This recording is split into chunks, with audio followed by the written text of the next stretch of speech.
Hello, everyone. Welcome to The Reason We Learn. I'm your host, Deb Philman. At The Reason We Learn, we aspire to be part of the solution. The purpose of this show is to take a good, honest, potentially painful look at the way kids are being educated.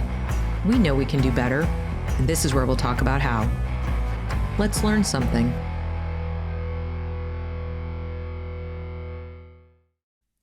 I'm certainly not the first person to say this to you, but I genuinely hope I'm one of the last. In our zeal to fight woke ideas, let's not become woke ourselves. What do I mean by that? I mean, let's not either turn their tactics inside out and mirror them back to them, or use the same tactics. Neither is good. The way you fight illogic is with logic. The way you fight unreasonable people is with reason. And I don't mean you go at them with reason. I don't mean you argue with illogical people using reason.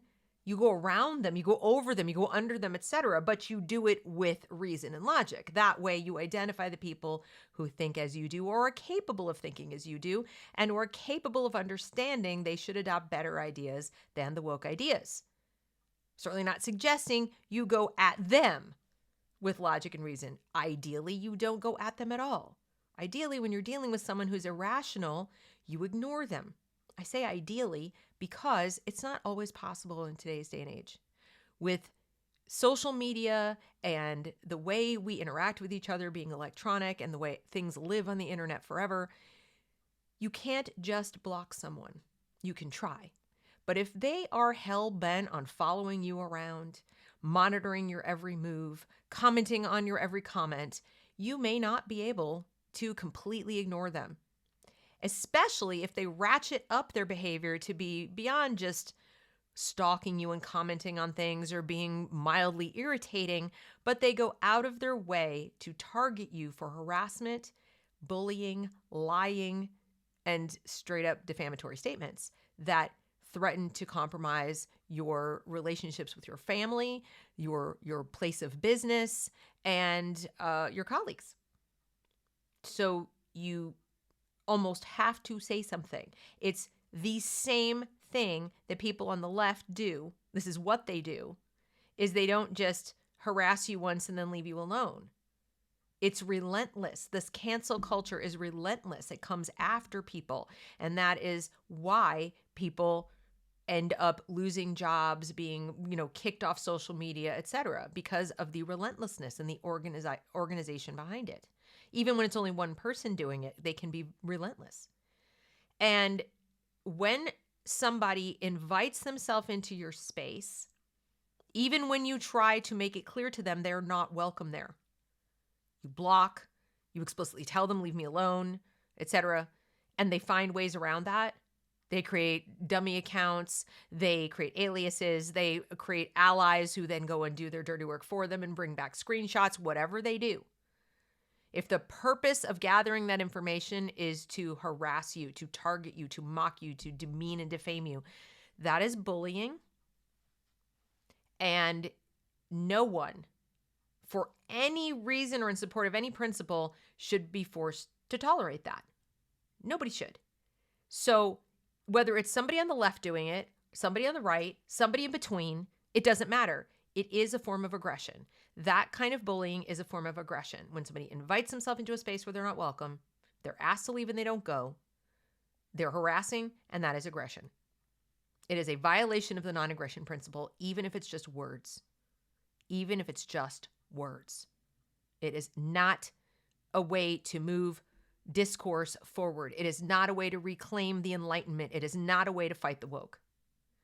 And when we see that and we call it out and we say, stop doing this, this is not appropriate, doubling down and accusing the person who's responding to this kind of bullying of being woke because they're reacting, because they're responding, saying they're thin-skinned, they're triggered.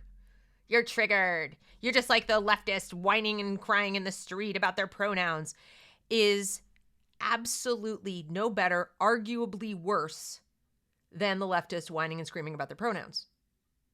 because we're talking about somebody cynically using the language of the left to attack people who are objectively, by any measure, not leftist, actively seeking to promote Enlightenment values, to defend the non-aggression principle, etc., using the same tactics. You're not unwoke just because you say you are. You're not fighting the woke just because you say you are. You're not the reasonable one just because you say you are. You're not correct just because you say you are. And you're definitely not a victim just because you say you are. You have to bring forth evidence. And this is something we know full well when we see somebody on the left crying victim, saying they're harassing me, they're bothering me, they're abusing me, whatever. We're very quick to say, prove it. How is that harassment? How is that bullying? How is that in any way, shape, or form what you say it is? How are you harmed? Where's the harm?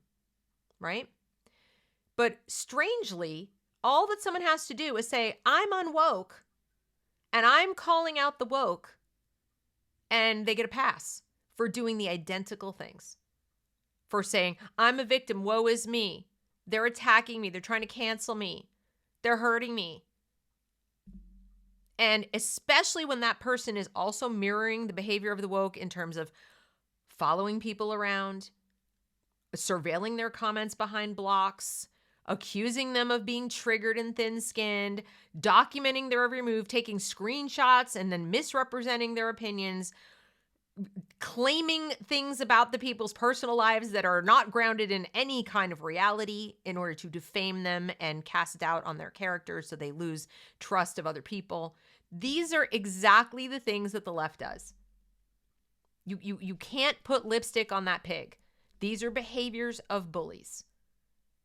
And while people on the right or people who are demonstrably not woke are loath to demonstrate that they have feelings, they're more likely to say, I'm tough and I can take it and I'm resourceful, I'm resilient, this doesn't bother me. I'm not going to show them that it bothers me. I'm just going to ignore it because we've spent so much time pointing fingers at the hypersensitive woke that nobody wants to say, I have feelings and this hurts them. Or, you know what?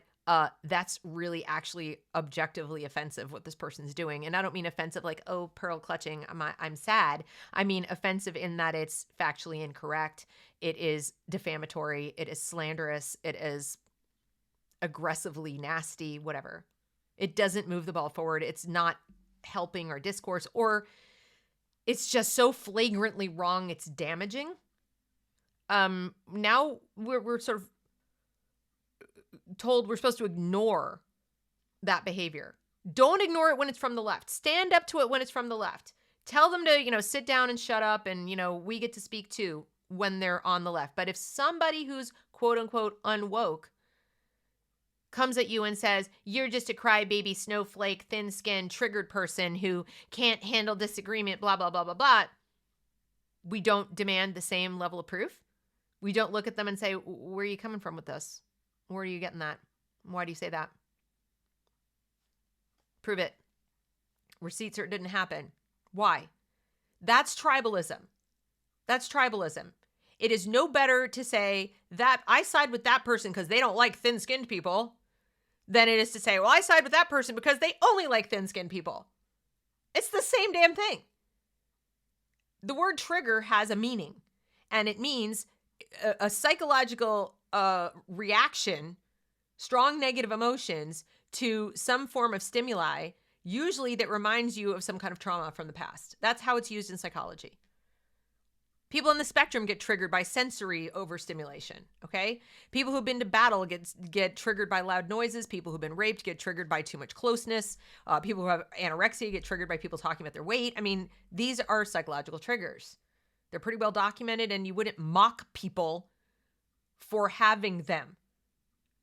Hopefully they're temporary. Hopefully they're working on it. But you certainly wouldn't suggest that it's their fault that these are triggers for them, nor would you say that the problem with society is they're not triggered enough. The problem with people not having strength and resilience is they need to be bullied some more. And then when they're bullied sufficiently, then they'll be thick-skinned enough to fight back against bullies. No. I'm sorry, no. Billboard Chris is my role model in terms of how to engage in civil discourse in this world. He doesn't go out and bully people. He doesn't tell the people who surround him that the problem with them is they didn't get enough pushback as children and they needed to be bullied more in elementary school. And that too bad, so sad, suck it up, buttercup, you were born a boy or you were born a girl. Cope. He doesn't do that. He states facts. Children cannot consent to puberty blockers. And then come what may.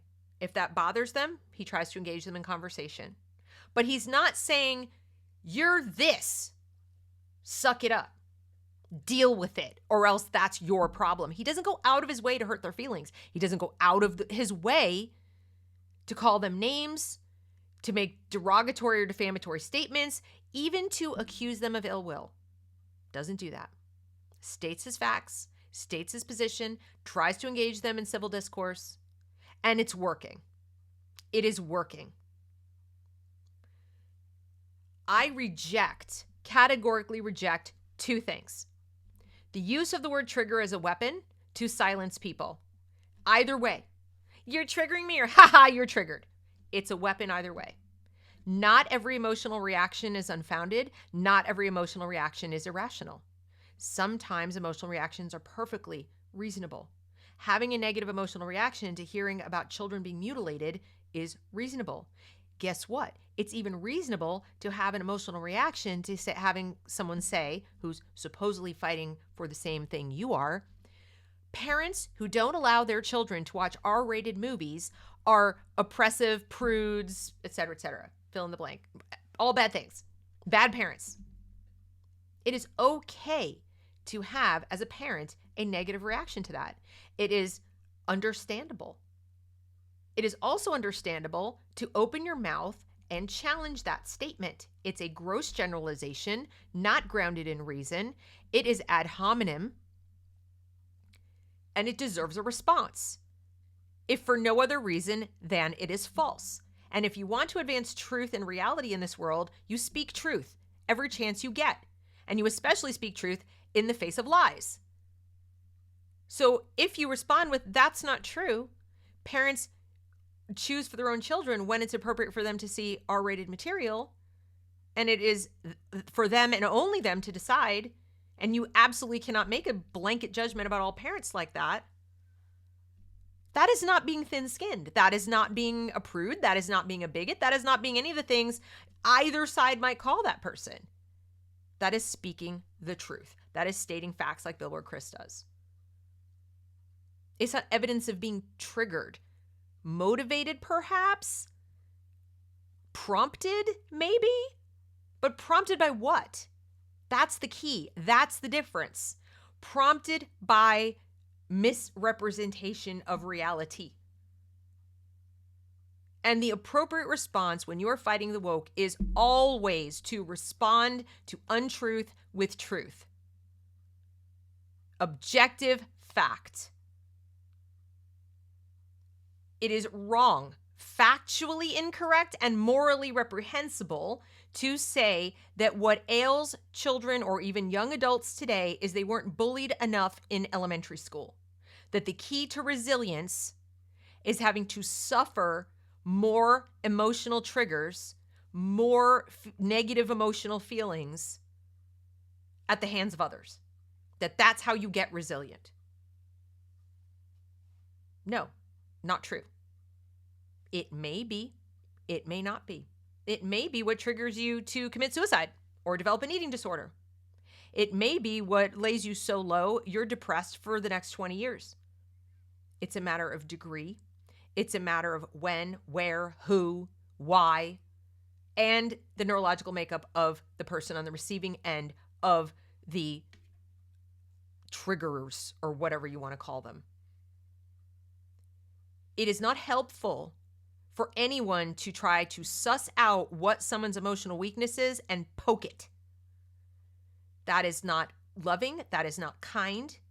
That does not inspire someone to become stronger. That is bullying.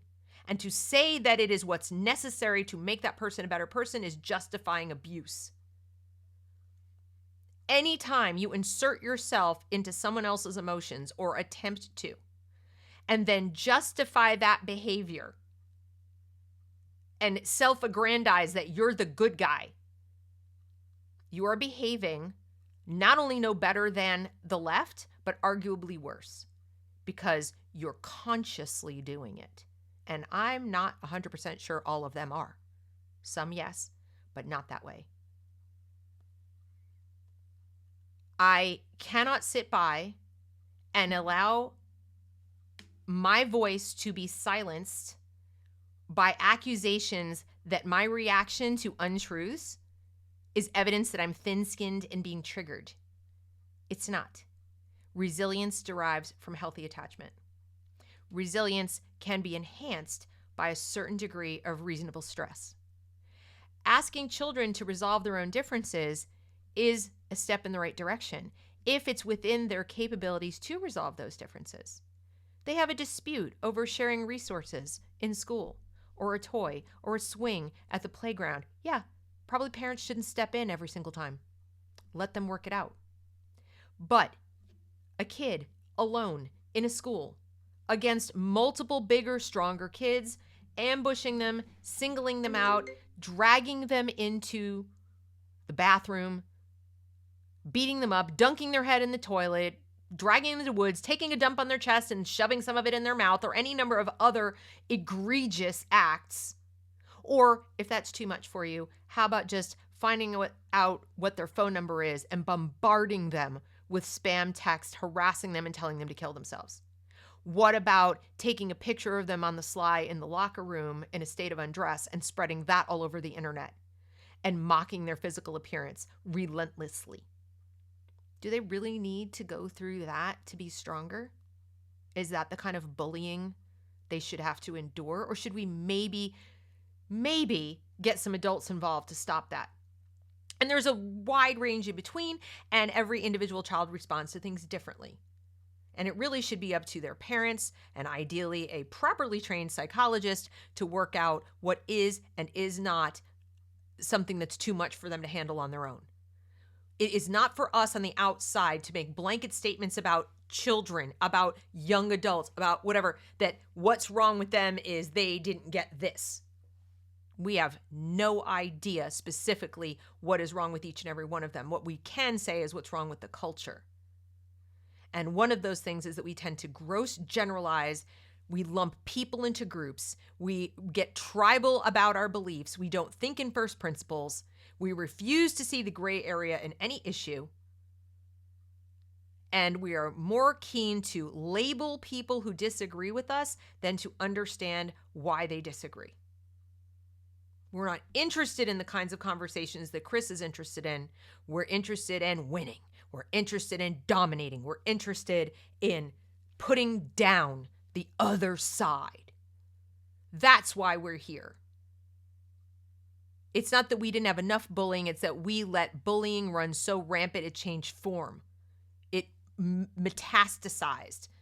It became multiple different kinds of bullying. And it stays that way and it survives that way because we want easy answers, simple, easy, pat answers we could sum up in a soundbite, in a graphic on Twitter, in a short on YouTube. And we don't have the patience to stop and think about what we really believe and what really matters and what kind of values we want to advance in this country, in this world. Well, I don't want to be part of any unwoke movement that sees as its goal triggering the left or triggering people who disagree with me or pushing them to have emotional reactions. If you have an emotional reaction to something that I've said, it was unintentional.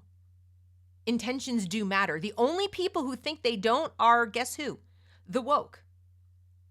The only people who blame you for your reaction to something they did intentionally to hurt you, to trigger you, are sociopaths, are bullies, are abusers. Intentions matter. I'm sure I say things that upset people. And guess what? I am sorry. I'm sorry if they're upset. I'm sorry if something deep down inside them is triggered to feel a negative emotion because of something else it reminds them of. But what I expect is that they do the mental work, not the emotional work, the mental work, the cognitive work to figure out that I didn't intend to hurt their feelings, that I am speaking truth. I am talking about reality. Not reality as I see it, not my reality, not my truth, truth that they can go independently verify. And if they can't, if they go and they independently verify that what I have described as fact is not fact, then I will take a look at it, and guess what? I'll probably admit it. Because I'm less interested in being right than I am in being a good person. And a good person actually wants to be truthful, not right. I'm pursuing truth. I'm not here to offend. I'm not interested even in offending my worst enemy. I am, however, interested in getting people to acknowledge that there is a fundamental difference between telling the truth without self-censorship and abuse, and being rude for its own sake, and targeting people for harassment. That is bullying. And every single person on this planet of every age has a fundamental, inalienable right to handle that any way they want that is not violating the rights of the other person. Going back and harassing them in kind, not okay. Responding, correcting the record, saying how they're wrong about the facts, especially when you can show evidence that they're wrong about the facts, challenging their statements, presenting an alternative view, all above board and should be done every chance you get. Every chance you get, no matter who's going to call you names or say you're thin-skinned or a baby or whiny or whatever. No, do not be intimidated by accusations that you're weak and lack resilience. It takes a strong person in the face of mockery and defamation to stand up and say, you're still wrong. You can mock me all you want. You're still incorrect. You're still abusive. You are still pointing people in the wrong direction if what you're trying to offer or claim to offer is a solution. So, please do not use the word triggered unless you are literally referring to a trigger in the psychological sense. Expand your vocabulary. Think using your brain, not your tribal affiliation, and try to lean into first principles. I know it's difficult, especially when so many people around you don't even know what they are, never mind show any willingness to stay true to them. But do try. In the meantime, I can promise you this from this channel, I am not going to shrink or shy away from bullies. And I will never suggest that your children need to be bullied some more to improve their resilience in this life.